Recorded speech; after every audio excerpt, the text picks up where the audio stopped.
It is Saturday, January the 25th, 2025, the last weekend of January, the last weekend where we can talk about technology with my friend Keith Teare, the publisher of the That Was the Week tech newsletter.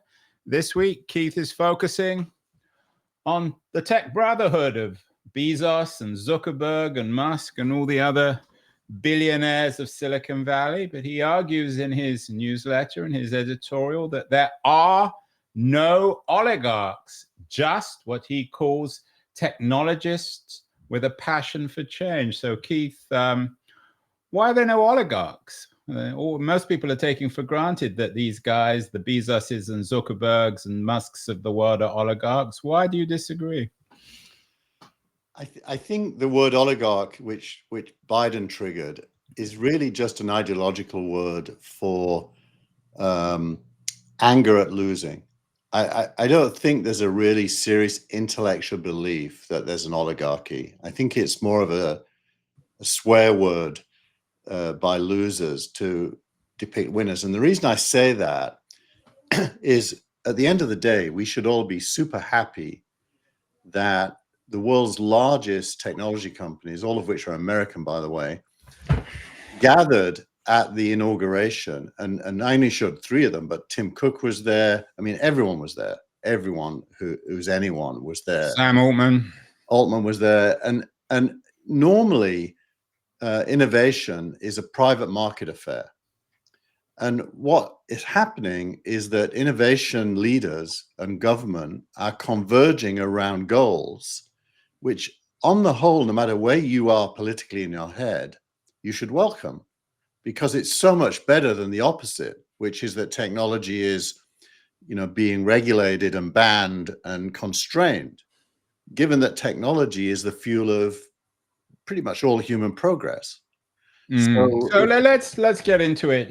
You said that this is a response to what Biden called the tech industrial complex when he was leaving office. I think he warned about it. You argue in your editorial that the fact that Musk and Zuckerberg and Altman are fighting over what the future should look like, especially in the latest Stargate controversy this week, are signs, and I'm quoting you, that the so-called oligarchy is actually not. They are businessmen seeking favor in Trump, all with their own goals, often conflicting.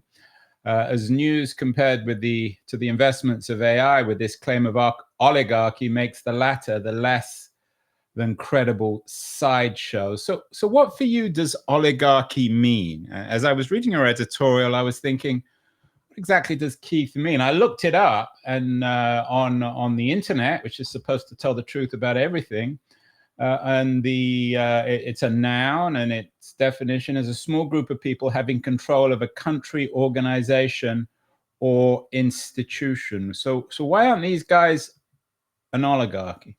Well, if you do the dictionary definition, they're clearly not. They have no control over anything. I mean, Musk is in something called Doge, which is not even governmental. It's like a think tank. He has influence, but he certainly doesn't have control. And it showed this week when Trump made the announcement with Masayoshi Son and Altman, and Musk disagreed with it. I tried to undermine it, that these are not a coherent body of people governing or having control. They're certainly a competitive group of people seeking influence. And that's very different to an oligarchy. So just literally, it's intellectually lazy to call it an oligarchy.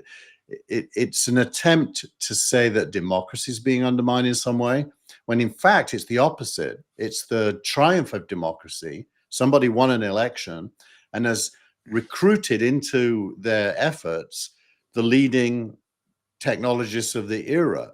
That is definitely a very democratic thing. Now, well, no, I mean, some people might say, well, they haven't invited you or me or them. I mean, it's only because they've got lots of money and lots of power.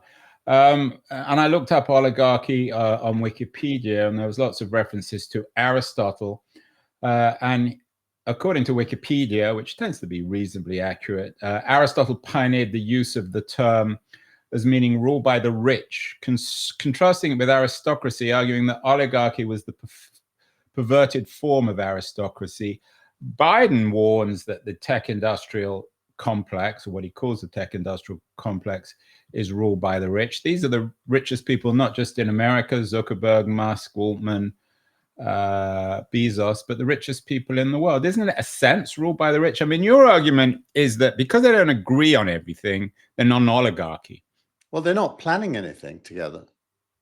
But they all have a great deal of power and wealth and influence.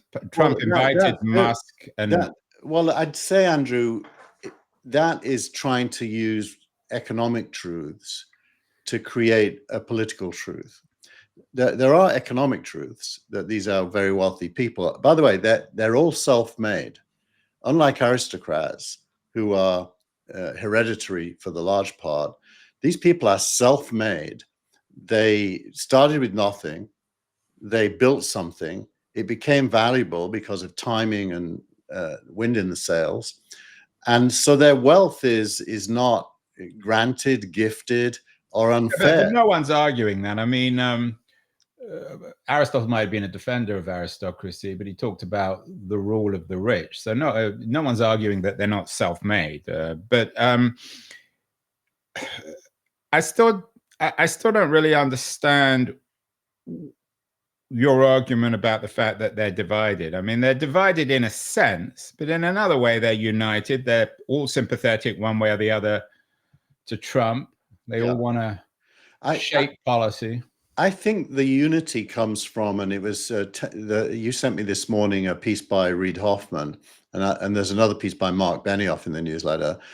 The thing that unites them, and you know my views on this, is they want America to be successful. It's kind of like Mark Andreessen's American dynamism that syncs with Trump's threats that he made in Davos this week, that unless you build your factories in America, we're gonna tax you through tariffs. It's this American centralism and global ambition brought together in a group of people that is almost entirely economic, not political. And that's the real difference between oligarchy and what's going on. It's economic, not political. You know, Musk isn't trying to get laws passed. In fact, he's trying to remove regulation. Well, I don't agree with that. I mean, he's trying to shape policy. He's trying to remove laws. Otherwise, why would he be wasting his time? He's a busy enough guy already. Why would he be involved in the Doge project? And I'm not suggesting he's doing it purely for his own self-interest or for the interest of Tesla or SpaceX. It was interesting. These are individuals with enormous power because of their wealth. I mean, Musk, otherwise, if Musk wasn't a wealthy guy, he'd just be another annoying autistic fellow on the internet, wouldn't he? I think, Andrew, we on this show have prefigured this. If you really want to understand it, you've got to understand the impact of Lina Khan over the last 4 years on entirely pissing off the entire technological elite. And this is I wouldn't disagree with that, but that's got nothing to do with the existence or not of an oligarchy. It entirely has. Andreessen's crypto ambitions have been thwarted. Regulations preventing mergers and acquisitions. The Democrats more or less, you know, turned against them, their natural allies, by attacking them consistently. And these people are angry. They've been bullied, by the way. These rich people, the richest people in the world, have been bullied by democratic government and are now seeking freedom by getting rid of them. I have to admit, I'm shedding no tears for Andreessen or Musk. They haven't been bullied. I'm not asking you to have feelings. I'm asking you to understand the context. Well, it's their perception maybe is they've been bullied, but one wonders. But I still think you're arguing actually in favor of a tech industrial complex. For better or worse, just your narrative is that the powerful of Silicon Valley were bullied, as you say, by Lina Khan and the Biden administration. So they got together, and now they're shaping the new administration as very, very wealthy and powerful individuals. I think I can embrace that. I think there's a big difference between the tech industrial complex as a term and oligarchy as a term. I think tech is now the dominant part of every single stock exchange in America. And there is no industry without tech. And an industry is a complex. But there's no conspiracy. It's not like there's a plan. Yeah, but no one suggested, but that's not what an oligarchy is. It's just a political and economic reality. Well, you tell me. My argument is that the tech industrial complex and oligarchy are not the same thing. Are you saying they are? I mean, your editorial this week is on the oligarchy rather than the tech industrial complex. Yeah. I just think that confuses things. I think there is an oligarchy made up. The reality of America today is of this new oligarchy of technology multi-billionaires, soon perhaps to be trillionaires. They have enormous power. Now, whether you call that a tech industrial complex, I mean, obviously the term was borrowed from the military industrial complex. But in the 50s, when Eisenhower talked about that, he wasn't really talking about individuals. He was talking about companies, I guess, like Lockheed or Raytheon.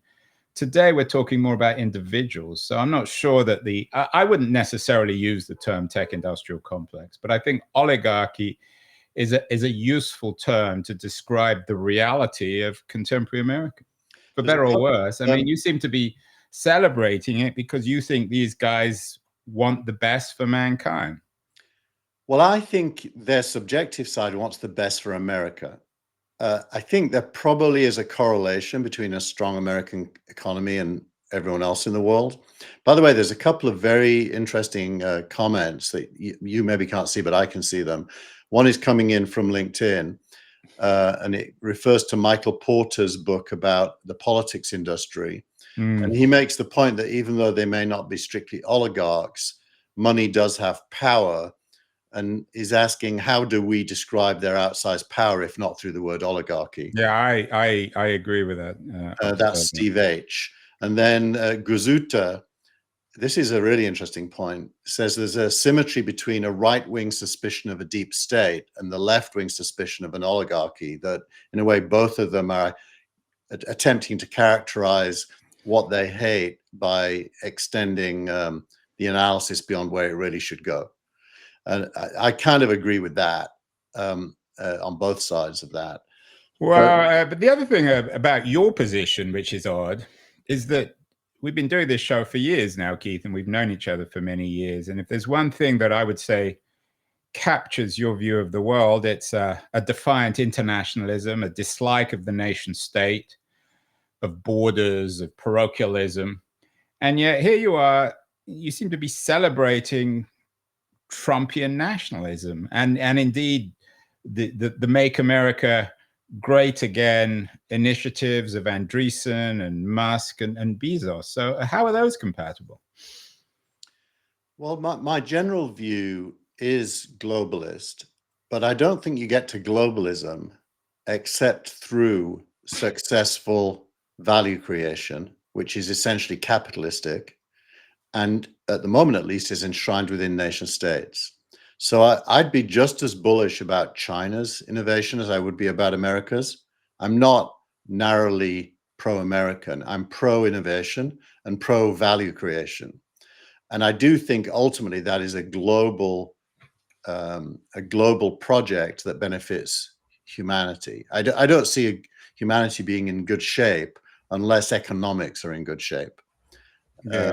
I've got a new term maybe for you. Rather than tech industrial complex, what we have in America now is national capitalism, not national socialism, but national capitalism, which everyone, including yourself, as I said, I'm slightly surprised with that, seem to be embracing. Well, you and I both are sociologists in part of our background. There's a 100 years long narrative that says that capitalism inevitably creates stronger states. It's called the socialization of production. As things become so big that only governments, and there's a good discussion this week about Stargate, only governments are able to step up to the plate at the scale required. Yeah, so let's talk about, so whether we call it national capitalism or tech industrial complex or an oligarchy, something is going on here. In terms of the news of the week, and the essays of the week, what does the Stargate story, Keith, tell us? I know your argument is because Musk and Altman are on different sides of this one, it proves there's no oligarchy. But tell us about Stargate, what you make of it.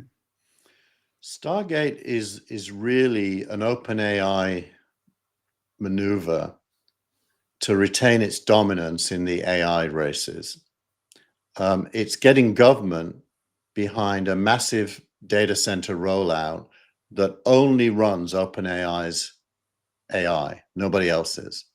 Very unselfish then of OpenAI, in other words. Yeah. And so I'm joking, of course. You could think of it as capturing territory.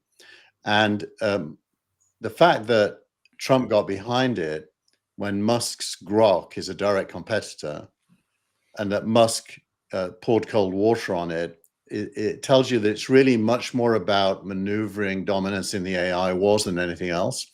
Now, Satya Nadella from Microsoft was interviewed this week, making the point that his contract with OpenAI means that Microsoft will benefit even as OpenAI seeks additional platforms to be hosted on.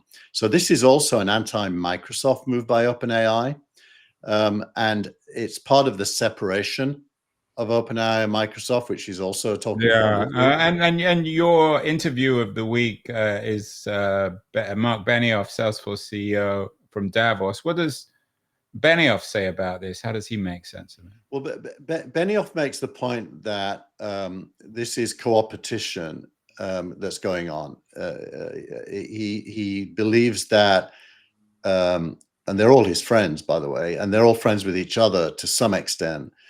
He believes that the AI moves and Stargate are all symptomatic of the early stages of AI as it becomes general,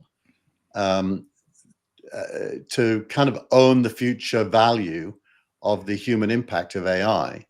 And he sees it in those terms. He thinks Salesforce is one of the players. He talked a lot about the agents that he's running on his phone. Well, he would do, wouldn't he? He's the CEO of Salesforce. Yeah, and so Benioff is very relaxed about what's going on. And Benioff historically was a Republican and then became an independent, and certainly is not in pro-Trump in any strong way, but he's very pro this American dynamism point of view.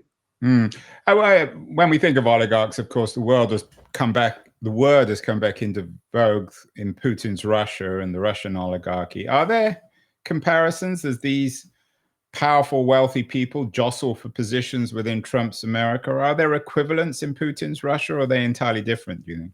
Well, there's no economic underpinning to the Russian oligarchy. It's an entirely administrative, clerical dictatorship layer, separated from both economics and politics.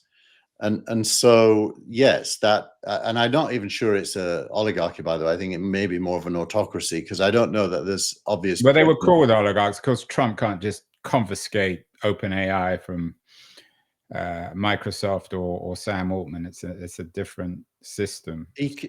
You're right, he can't. But you will have noticed Trump is now talking about American government co-ownership of TikTok, which is a step in that direction. And so there's some interesting movement that implies future government involvement. And I think Stargate may not be government involvement monetarily, but the government may own some of the economics if it works out well. I know, Keith, you were impressed with Trump's performance at Davos, and I use that word carefully, performance. He, of course, is a performative figure. Niall Ferguson, you don't have this in the newsletter, but it's an interesting piece in Free Press, suggests that you should always bet against Davos man, that the old Davos man of fetishizing diversity and DEI and all the rest of it now has been replaced by MAGA sentiments, but they're likely to change. Why were you so impressed with Trump at Davos? He was very aggressive in terms of Europe, and I know that Europeans broadly are very nervous about what's happening now in the US. Well, he was strident in the clarity of his message. he basically said a few things. Number one, I won, you lost. And by you lost, he meant Davos man. That's a collective word for wokeness, cancel culture, DEI, all the things that Europe in Which particular. may be a slight exaggeration, but anyway. Well, it's Trump, so it's bound to be. Then he talked about the price. The price of cooperation with America is investing your factories in America and producing there. And if you do that, you'll get tax breaks, not tariffs, which was very strident. He talked, he basically talked at them on things that, the world is moving away from Davos man's view of the world. And afterwards, it led to a reflective conversation when Trump was not in the room, where one of the, I can't remember who that said this, but this guy said, we lost, he won. And he didn't mean just a battle. He meant the whole era, intellectual era, has now moved on to this pro-capitalist, anti-woke, merit-driven. Trump used the word merit a lot, as opposed to the DEI thing of putting a thumb on the scale. Yeah, I mean, we've had this conversation before. I think you massively exaggerate the role of DEI, but that's another matter. What about the Democrats in particular? You connect with an interesting piece about Biden being the last president of the 20th century and the TV era. Why did the Democrats? Why have they lost this? They were always and Hoffman, of course, was a massive funder, perhaps the biggest funder of the Democratic Party.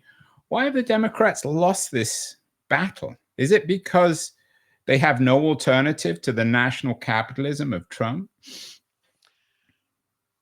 The Democrats should be the natural winners in the era that we're in. Right. I think what happened, and this is... Don't blame Nina. Don't blame Nina Khan, Keith. Well, I think it's a bunch of stuff, but the broad brushstroke would be they attacked their natural allies by emphasizing minority rights over progress. And they identified minority rights with progress as if that was the only measure of progress. So they didn't value technology because they don't value economic progress. They didn't value the working class because they're not a minority. They kind of alienated their natural Who when audience. you say they, who are you talking about? Kamala Harris? The Democratic establishment, all of them really. They talked themselves into a very small corner from which they couldn't win. Yeah, I mean, I certainly agree in part with that. It's a very interesting situation. Meanwhile, a couple of other interesting pieces of news that in your excellent newsletter, Keith, of this week. Piece by Henry Farrell on why we're getting the social media crisis wrong. I know Farrell is a very respected academic, but you don't agree with Farrell's analysis of social media. What does he tell us, and why is he wrong? I always think he's interesting, and he makes me think, so that's always a plus. You're right, I don't agree with him, but I do think he's making some interesting points. The first thing he's doing is he's saying social media is way less powerful than you think for the things it's normally accused of. Like forcing teenage girls to commit suicide and stuff like that, or misinformation, which he also disapproves as being the analytical framework. But what he does think is that social media breaks down the ability of the population to act coherently together in democracy by atomizing people. And so you end up with no coherent narrative or debate or discussion that leads to outcomes. So his point is that the body politic is atomized and disrupted. Now, I think even in that, he's giving social media way too much credit. I think people's opinions are really formed through their life more than anything. Like their bank account is a big part of it. What they can buy or not buy for their home how often they get a car, if they can afford a car, what kind of a place they live in, what the social context is of their city. The anti-immigrant sentiment is driven a lot by that. So I think he's de-emphasizing life as the formation of ideas and overestimating social media. Just But like people, he is challenging the idea that disinformation is the heart of everything, which I think is healthy. Another piece that I thought was interesting was a comment by Brian Armstrong, the CEO of Coinbase, suggesting that Bitcoin, he says at least, will surpass gold reserves. I mean, given the Trumpian commitment to crypto, maybe this isn't surprising. Firstly, is that true? And what will be the implications of that? Well, there's a real discussion about Bitcoin as a reserve that Trump has embraced and signed an executive order this week that David Sachs was in the room having him sign, that points the way forward to both stable coins and Bitcoin playing a role in treasury. And if that, and Brian Armstrong contrasts that to gold, it doesn't seem impossible that a digital reserve strategy involving stablecoins and Bitcoin could start to play a big role at the level of nations. That seems possible. So I put it in mainly as a placeholder for the future. I don't really see any signs of it happening quickly, but I think it's on the agenda. Well, as we know in Silicon Valley, nothing happens quickly until it happens, and then it happens quickly, so to speak. Yeah. Brian Armstrong, of course, made a name for himself a few years ago in the first Trump administration, not allowing anyone at Coinbase to talk about politics or complain about Trump. My guess he's a big Trump supporter as well. My sense also, and this is perhaps for later conversations, Keith, that ultimately this massive bet that the MAGA people are making on crypto is their soft economic and perhaps political underbelly, that this is the thing that could go really wrong quickly. But that's just my sense. Do you think that there's some truth to that? Is it possible that this thing will just unravel? I mean, it's all very well in theory talking about Bitcoin replacing the Federal Reserve. In practice, it could be an absolute catastrophe. Well, it certainly wouldn't replace it. It would be one of the instruments the Federal Reserve uses for its own reserve strategy. I don't think they're looking to replace it, but could it go wrong? You know, all currencies, including the dollar, rely on trust. And trust is normally backed by government. I would say the US government trust over currency is probably at an all-time low, given how much notes they printed since COVID. And with the what was it called when they put money into the economy in order to try to boost it? Biden did a lot of that as well. So I think trust is at an all-time low, and Bitcoin trust probably is at an all-time high for the moment, until it isn't, and then it will just disintegrate overnight because it's but the thing is, in history, you and I both know both things can happen, and we both are aware of government currencies losing. Yeah, I mean, we're going to hopefully be doing this show by the end of the 2020s, Keith. If I had a guess, something's going to go seriously wrong by the end of the 2020s with all this. I hope not. Well, so do I, but it's something probably will. And the chances are it's a Bitcoin crypto speculative mania is most likely. One person who might be worth, certainly for the Democrats to watch, is you were kind enough to make my interview with technology's aunt, self-appointed aunt and court jester, Esther Dyson, who is writing a book about basically how to leave the stage. Esther is a real old timer, a real veteran. She's been around since the beginning. It was, and you enjoyed listening to Esther. You thought she was quite wise, didn't you? I did. I've known Esther since before I came to the States, actually in 1996. Her PC Forum conference was something I attended every year. We've never really been friends, but we're certainly acquaintances. And I thought she came across very thoughtful and humble, actually, and thoughtful about retirement. She depicted retirement as not stopping, but passing on to the next generation the platform as it is. You know that old phrase, "We build on the shoulders of giants." She's, in a less humble form, she'd be saying, "I'm one of the giants whose shoulders you're going to build on top of." Yeah, how to be a good ancestor, which was one of the she and I spoke at DLD, and that was one of the speeches. Let's move on to startup of the week, which is a particularly interesting one, DeepSeek. A lot of talk about how revolutionary DeepSeek is. Tell us what they are and why they're so significant. Well, DeepSeek has successfully challenged received wisdom about what it takes to be a leading AI platform vendor.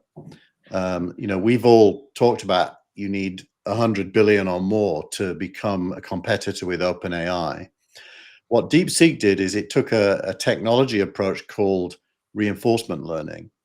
It leveraged OpenAI's models and taught its own model by questioning OpenAI's model and looking at the answers. That's a simplistic way of talking about reinforcement. They're a Chinese company, right? They're a Chinese company, and they released DeepSeek R3 a few weeks ago, and everyone was amazed how good it was. And it only cost them small single-digit millions to do it, not hundreds of billions. They then have now released a learning or reasoning model called R1 into open source. So you can download the app Cursor, and DeepSeek R1 is one of the models you can use, and you can start using it to program. And this company hasn't really raised very much money. So it's basically saying the idea that you need a $500 million Stargate to compete may be flawed.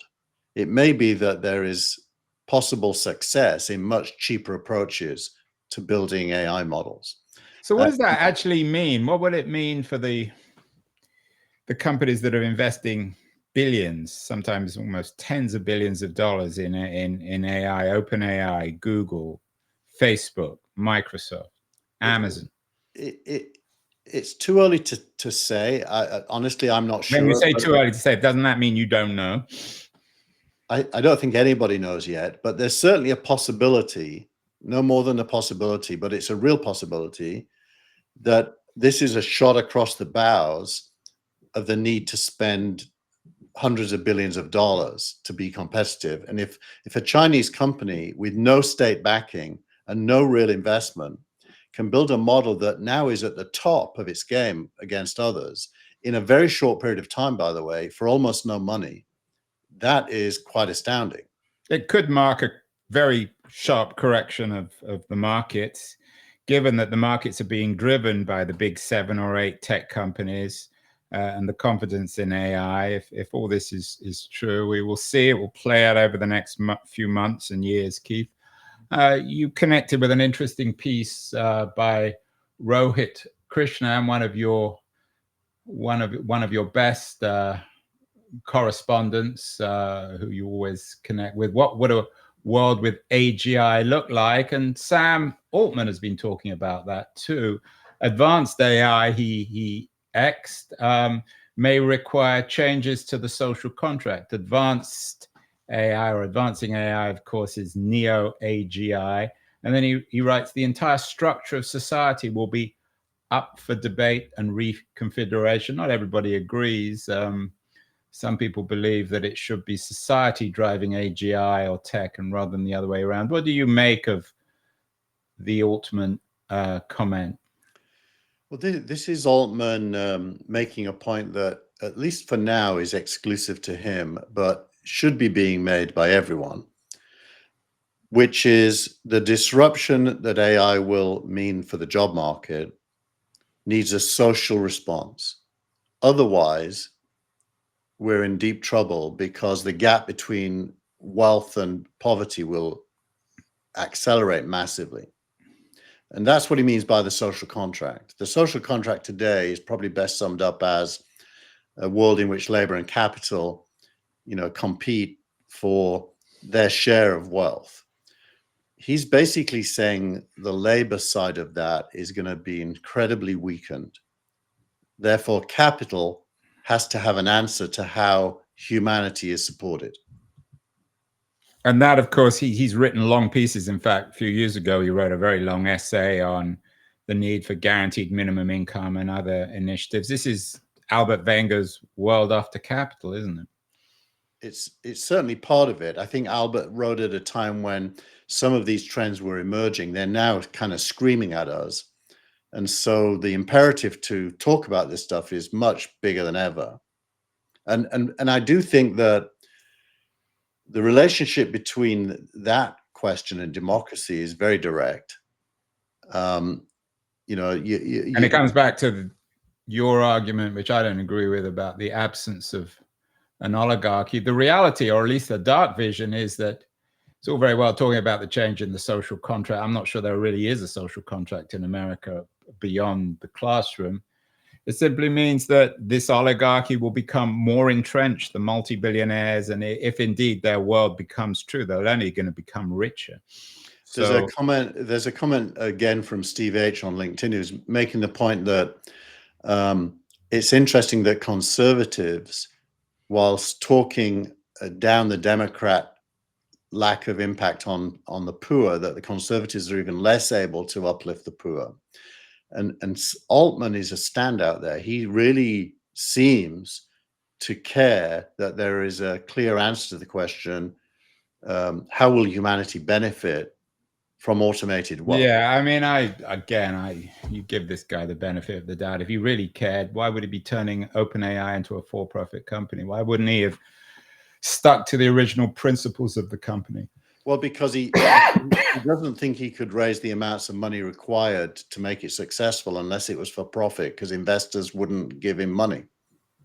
Well, we shall see, Keith. A lot of enormously important stuff. I mean, I think you're absolutely right that there's no difference now between technology and the world, and everything is controlled and shaped by technology. Reid Hoffman famously said that a few years ago. Now, that's the world, for better or worse, we're living in. All the issues of the existence or absence of an oligarchy, of AGI, of AI will be played out over the year. So lots of good conversation, Keith. And I will see you next week for more That Was the Week. Thank you so much. Thanks, everyone. Bye.